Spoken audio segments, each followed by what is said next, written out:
Hi everyone, I'm here to give you a new tutorial. This one will be on the subject of creating multiple groups and multiple inventories and attaching groups to inventories and vice versa. So first we're going to go and log into UC Chemicals. So at the UCLA EH&S website, go to Programs and Tools, click Chemical Inventory, and that should bring you to our landing page. This landing page contains tutorials on UC Chemicals produced for UCLA researchers, as well as known issues and solutions, and links to various other resources. We will click the UC Chemicals logon. From there, we'll select our university.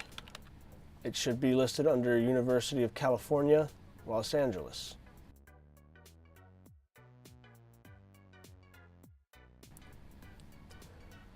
Then you'll enter your UCLA logon information and sign in.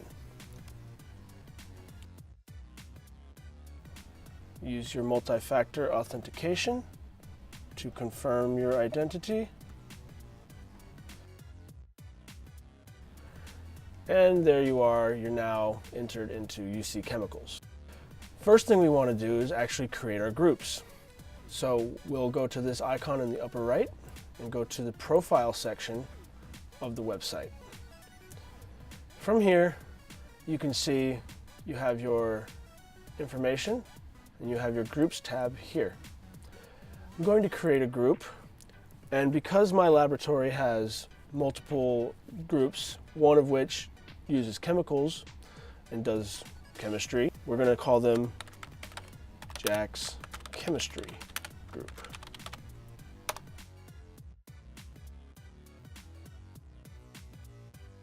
You might want to add certain members who are working in that specific group. And so you enter either their name or their email address, and then you can add them. From here, you also want to add the locations in which the lab resides. And so we're going to choose Strathmore Building, which is where EH&S is located, and room 117, our training room. Once that's done, you now have your new group. Let's say I also have a biology group that works under me. I will go ahead and add that as a second group.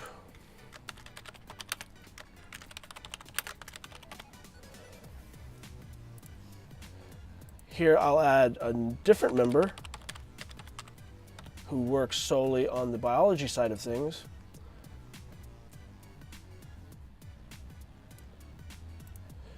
And I'll add a new location within the same building, but in a different room. Let's call this room 423. Okay, now it looks like I have both of my groups with the relevant members added. Of course, you can add more than one member depending on the size of each group. Let's go ahead and head back over to UC Chemicals through the app tiles. And you might see a page like this if you already have an existing inventory. If you do not, you would see in this space here an option to create an inventory. Since I already have inventories created, I'm just going to click on this downward pointing arrow and click Create a New Inventory. At this page, you now can select which group is attached to the new inventory. I'll do the chemistry group first, and the inventory name we can call Jack's Chemistry Inventory, and save that. Now we're back at this page, now looking at this specific inventory. If we go to the inventory summary, we can scroll down to the access part of the page and see which groups are connected and which members are connected to this particular inventory. So let's go back to the front page of UC Chemicals, click the downward arrow again, and create a new inventory, this time for the biology group. We can add the name Jack's Biology Inventory or some other unique identifier. Click Save, And now we have our second inventory. And again, if we go to inventory summary, we can scroll down and see that just the biology group is attached to this inventory with the correct member. If we wanted to give the chemistry group access to the biology inventory, we can go to these three vertical dots here on the right and select Add or Remove Groups. This allows us to attach the chemistry group to this inventory. Click Done, and now you see the members of both groups are included with access to this inventory.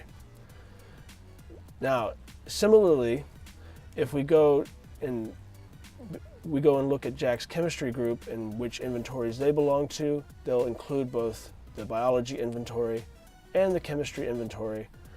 That way, members of that particular group can see both inventories. So that's about it for this tutorial. Check back in next week and we should have 2 new tutorials for you. Thank you and goodbye.